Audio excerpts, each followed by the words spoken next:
Welcome to Sew with Monty. Today I'm going to show you a really cool thing to do, and that is copy a pattern from a garment. So let's say you have a really favorite t-shirt, or any type of garment actually. You can copycat it and make a pattern off of it. And I'm going to show you how to do that today, starting with just a basic long sleeve t-shirt that I really love the fit of, and I want more, so in different colors, and this is going to be great to have. Not only is it good for just copying it as it is, I can also use it and change the style lines on it and make other things out of it. So what I'm going to do here is go through what I've done so far. So far I've pressed my shirt. You want to make sure it's laundered and pressed, whatever garment you're going to copy, because if you don't, you might be having a distorted fit. And secondly, I've found the center front by folding over my side seams, and I've pinned a line down the center front. I just folded it like this and found the fold and put pins on the fold. Very important that I have the center of this. I've done the same thing on the back, so when I get ready to do the back, I'll have pins going down the back as well. In addition to that, I've secured this shoulder seam because the back is slightly longer than the front, and I need this information when I start to copy this pattern. So I've done it on one side only because I'm going to use this side as the side I'm going to copy, because it'll be on the fold and I don't need to copy both sides. So I'm going to use this half of the front, this half of the back, and this sleeve only. So let's get started. I'm going to do the front first, and I've drawn a line down the center of my paper. I have everything laid on a piece of cardboard so that when I perforate it, I'll be able to see it, plus I won't damage my table. Now the next thing I'm going to do is I'm going to take these pins and I'm going to align them right down the middle on this center line. So I want to put this pin right here, and when I know I'm on that line, I'm going to take this pin and I'm going to put it right through my fabric. Now I want to explain this to you. You can't really use thumbtacks on your fabrics. Sometimes I do that with paper when I'm transferring a paper pattern to paper. But you don't want to use a thumbtack in your fabric because you could damage it. And whatever you use, whatever you're copying and whatever you're using, make sure that it doesn't damage your fabric.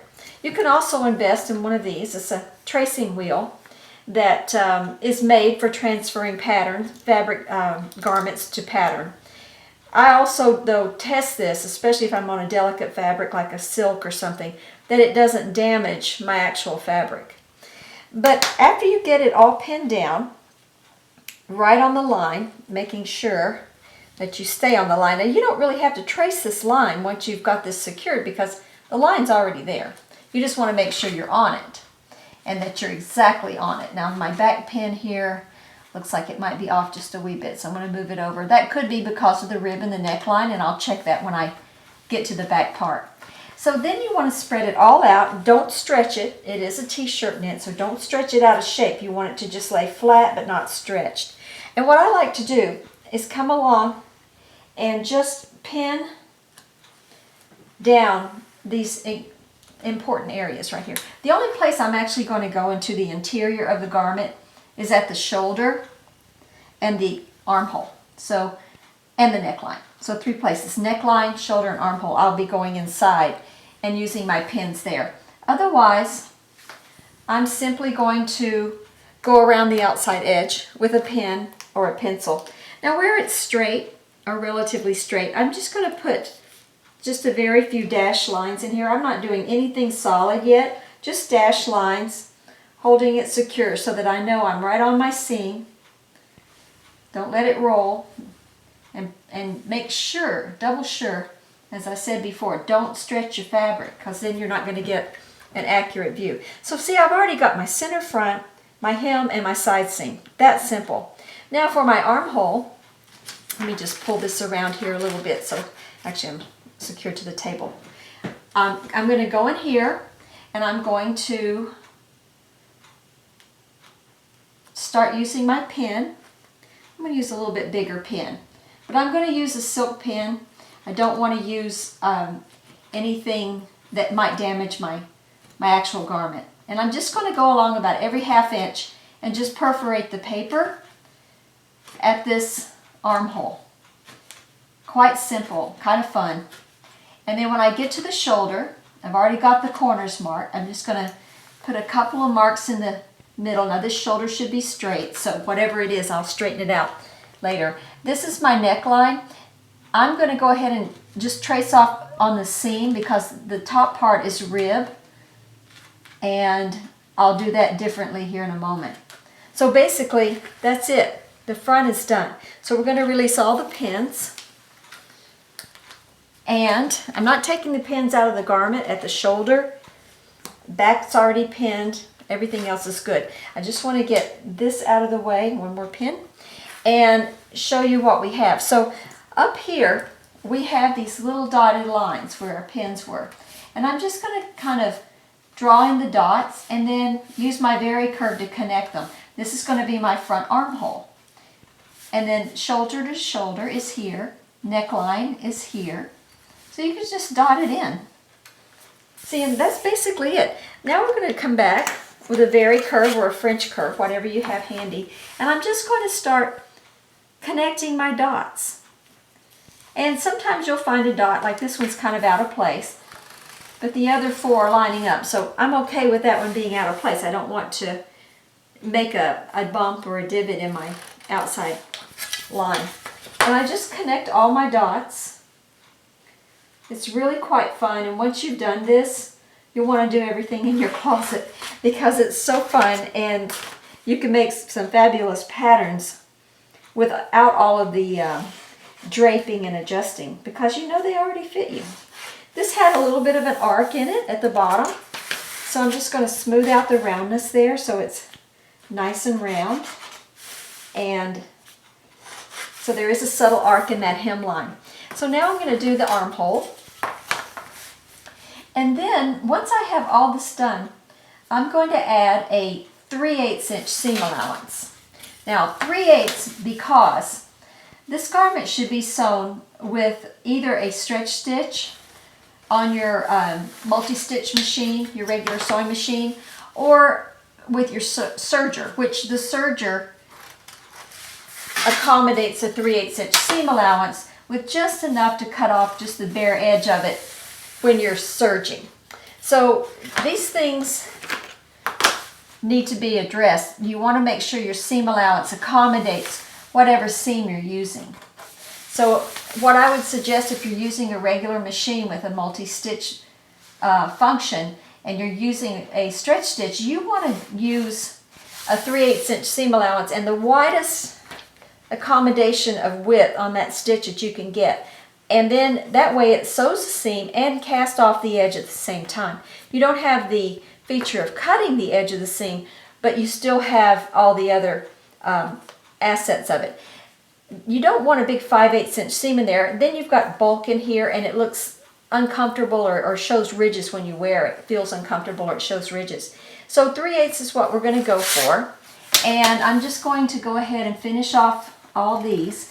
And then you come back with a ruler and you start doing your 3/8. So you just find 3/8 on your ruler and you just go around through here.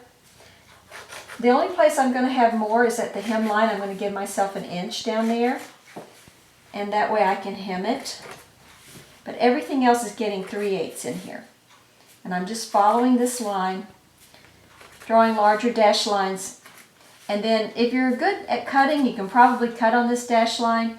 If that's a problem for you, go back with your very curve and smooth it out so that you know what you've got. You really want this bottom point right here, and sometimes this is stretched out. You really want a square line here. See, and with a knit, this happens, especially if this is a knit you've worn. See, very subtle, but you want a square, a 90-degree angle right here at that corner. So I'm going to just correct that a little bit and make note that this is where I want to be instead of in that little peak. So things like that you need to watch for. You want to make sure that you're aware of these little things because you're working off a garment. It's malleable. It can change its shape, especially if it's been worn before. And most likely it's been worn before or you wouldn't be copying it because you wouldn't know how it fits. So now we're going to go across through here, 3/8 of an inch. Again, trying to make sure that my corners stay square. See, this one's off a little bit too. Happens very frequently in knit. So I want square corners at my neckline, my armholes, my shoulders, so that when I sew it back together, I don't have peaks and divots. Very important that right here, as I come up on this one, that I keep this square. So I want my center front neck square because it's on the fold. And I don't want to open it up and find it has a little divot or a peak in there. So basically this is done. Oh, hemline. So let me get my hemline in here. I'm going to do a 1-inch hemline here. Now, I don't want a lot of notches, and I definitely don't want notches that are cut into my fabric. So I'm going to do carrot notches where I need them. The most integral part is the center front neckline and the armhole. Other than that, I really don't need any notches. I know I'm going to hem it 1 inch, and I can pin that up when I get ready to hem. I want to bring that square too if I can. Square down from there so that my hem also is square. Now, so about 2 to 3 inches up in the armhole, right here, I'm going to go 2.5. I'm going to put a notch right here. Now I use my see-through ruler and I take the corner from the quarter points and I just align them on my line and I trace that off, and that way my notches are consistent. See, that makes my armhole notch. Here I'm only going to have half a notch because this one's on the fold, but I'm still going to align my ruler so that I've got a quarter there, and then bring it down to the quarter line. And I'm just going to trace off half of it here because this is on the fold. So I'm just going to write place, unfold, and I'm going to call it whatever I want. I'm just going to put t-shirt block, and I'm going to put my size because I'm making it to fit me. And I like to date it just because if you're like me, you have a tendency to change sizes over the years. I want to know what year I made it and what size I was during that year. Anyway, this is the front. This is my front t-shirt. Now I'm going to turn it over and I'm going to show you the back and the sleeve. So now I've done the same thing on the back. I've drawn a line and I've taken the pins that I had where the fold was on my t-shirt and I've aligned it with the line and pinned it down to the paper. Remember, cardboard is under here, so that gives you something to hold to. And I want to make sure that my side seam is still right on the side seam of my shirt. I don't want it to roll or get twisted. Everything must lay flat. My shoulder is still pinned. I didn't take the pins out. That's very important. So now it's time to trace this off. First thing I'm going to do is my dash line, and I'm going to go around the hem. Let me move it up so you can see. I'm going to go around the hem, do the corner here, and then I'm just going to go all the way down the side here. I've turned it so that I could get to it more comfortably, but it sort of goes out of camera range here. So now let me slide it back down. I want to mark this corner right here and this corner right here. That's really important because I'm going to show you what we're going to do with this shoulder a little later. The other shoulder, remember, was inside and I had to perforate it out. But this one's actually exceeding over, and I'm going to show you how you're going to handle that. So the next thing is I've got my pin. I'm going to go around my neckline and just make sure I perforate right on the seam. We'll deal with the rib here in a moment. And right up to here. And then I've got that marked. I'm going to do my armhole, just making sure I get it nice and flat. Don't want to stretch it, but don't want it puckered either. You want to make sure it's nice and flat. And just perforate around through here. It's actually kind of fun. Sometimes you bend a pin. Make sure you've got a good pin. I don't want to use my too lightweight pin. It doesn't work quite as well. And then I'm back to my underarm. So basically I have this whole back done that simply. Now I'm going to move the pins out because I have one more thing to do before I call this done. The shoulder in the back is longer than the shoulder in the front, and I don't have it all. So what I'm going to do is come back, and I'll put my little pins right back there. I shouldn't have taken them out. But before I move it, I'm going to put them right back. And then I'm going to flip this over, and I'm going to align it at my shoulder here, point to point, where I left off. And I'm going to hold my garment down just so it doesn't slide off the table. And I'm going to perforate this line here. So I'm going to go in here, and I'm going to go here, here, This is my real shoulder line. It exceeds the fold line, and I want to make sure I have it all because that has to be part of this whole entire pattern. Otherwise it won't fit properly. Okay, so now I have my dotted line. So I'm just going to come in here and I'm going to start connecting the dots where I perforated it. This will be straight, so I'm going to use a ruler and I'm going to draw in my straight line here where the actual perforation is. Now that was the fold line, but this is the perforation. I'm not worried about the shoulder right now. I've got to align it with the front, but I'm just going to trace it off. And before I go much farther into this, I'm going to bring the front back over and make sure everything is coordinated. So now the rest of this is going to be very curved work. Remember, I want this square here in this little corner, so I'm going to start off square so that I have, because sometimes this area stretches out, but I want it to be square. And I'm going to lose this little notch here, but that's okay. As long as my armhole is square here, that's all I really care about, 90-degree angle. And then I'm going to go around the armhole, just lining up as many of my perforation marks as I can as I go. You can get very addicted to doing this. You'll be wanting to do everything you find in your closet once you start doing this. And as we go along, I'll do other videos and show you more complicated ones and how to do them.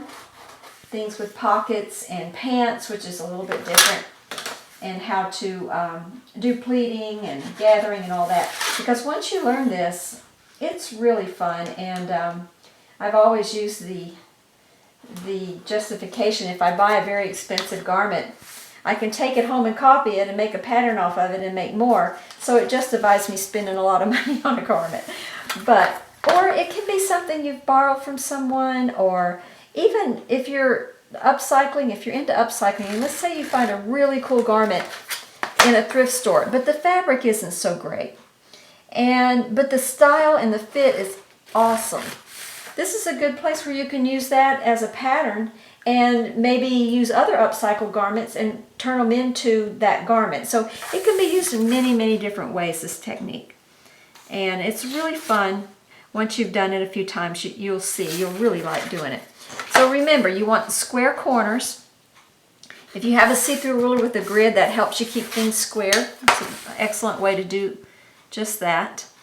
So now I have my entire pattern traced off. So from top to bottom, the back is traced. So I'm going to go ahead and add the 3/8 like I did before, and then I'm going to show you how to walk them and make sure that they're all coordinated. Now, sometimes it's good to walk them without the seam allowance so that you can get right on the seam line. But in this case, I don't want to have to tape on paper and make a seam allowance after I've walked it, since it's such a simple pattern. If it were a more detailed pattern, more intricate, I would probably do it without the seam allowance added and then add it back on. But this is pretty simple, so we're going to go ahead and add it, and then I'll show you how to walk the pattern, true and blend the seams, and then we'll make the sleeve. So now we have our front and our back torso t-shirt pattern. Now I want to show you, we need to walk the side seams and the shoulder seams and make sure that they're the same length, truing, and that they have a smooth transition at the ends, which is blending. So we're going to true and blend this pattern. And the first thing I'm going to do is just take my front t-shirt and I'm going to lay it right on top of my back t-shirt, and I'm going to align my underarms, making sure that they're right on top of each other. Just put a pin in there and a pin in here.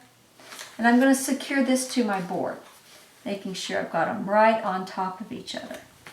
And once I know that they are in line, perfect, I'm going to bring them down through here. As you can see, the seam, because we traced off the actual garment, is almost identical. It is identical, except at the bottom here. This front is slightly longer than the back. Now, because I have a tendency to be short, I'm just going to take the front and shorten it by this 1/8 of an inch all the way across through here. So that will make this true.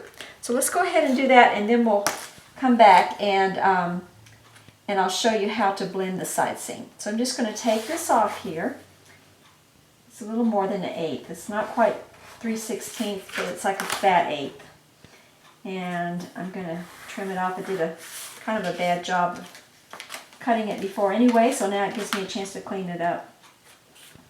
So line is drawn. I'm going to trim this off, and then we're going to check for the blending to make sure that there's a smooth transition at the underarm point and at the hemline. So I'm going to get rid of this little piece right here. Do a better job cutting this time. And I'm going to open it up, and I'm simply going to book the two seams at the bottom here at the hemline, making sure that they're aligned for probably about a ½ inch. Now, I've shortened this one, so it's going to be a little bit different. But as you can see, if I hold those two there, the line is very nice. It's a nice smooth transition. I don't have a point. It's not hiking. It's just about perfect. So I'm going to go ahead and draw in the new hemline. And then I'm going to take my pen and just scribble through this lower line so I know that it's an error. That way I know this is the hemline, that's the hemline, and it looks very nicely here. Very well blended. Now we're going to do the same thing at the armhole. So we're going to take the armhole down here. And this is where it's key. If you keep these two square, these two seams square, you should have a beautiful underarm. See how pretty that is? How round it is? There's no point here. There's no divot. That's going to make a nice opening for my sleeve. And now I can see why I like this fit of the t-shirt so well. It's got a nice round armhole. Now the last part is the shoulder. So we want to, I'm going to overlap it this way this time. I'm going to put it at the neck first, because if there's any changes need to be done, I'm going to do it at the out seam out here. So you can see this one's quite a bit off, so I'm going to take a pin. I'm going to leave the front alone, but I'm going to change the back to fit to it. So if this is where my seam should be, I'm going to take a little bit off right here at the top. Not too much that I distort the whole armhole. I do like the armhole. But when I was tracing it, I noticed that it was a little bit inward, so I'm going to come back and fix this. Now the first thing I'll do is take the very curve and fix this area, and then after I fix it with the very curve, I'll redo my seam allowance. So I just want to make a nice smooth transition, turning this so I get the nice smoothness that I want in this armhole. And as you can see, I'm merging back into my original armhole about 3 to 4 inches down. I don't want to take too much out of here. And then I'm going to change the shape of this, starting off square, like this. And then I'm going to, you don't need a lot of square when you start off. Maybe ½ inch, 3/8 is good. And see, I'm just going to take that little bit off right there. Now I know my pattern is trued. And I'm going to check the blend of the shoulder seam, and then it will be blended. So after I do this, I'm going to lay them again like I had it before, to just make sure that there's a smooth transition and that everything is blended. Now what I'm seeing here, I've got a little bit of an abruptness right here at this back neck, so I'm going to take it out just a wee bit here. It might be even just my cutting. I didn't cut quite on the line. So I'm going to just smooth that out a little bit so that it has a smoother transition to my back neck. It's little things like this, but it's the little things that make a difference. Now that's much nicer. See, it's a pretty neckline, pretty armhole, side seams fit. So this is all good. You want to make sure that you get these two pieces trued and blended before you move on to your sleeve. So let's go ahead and I'll show you how to do the sleeve.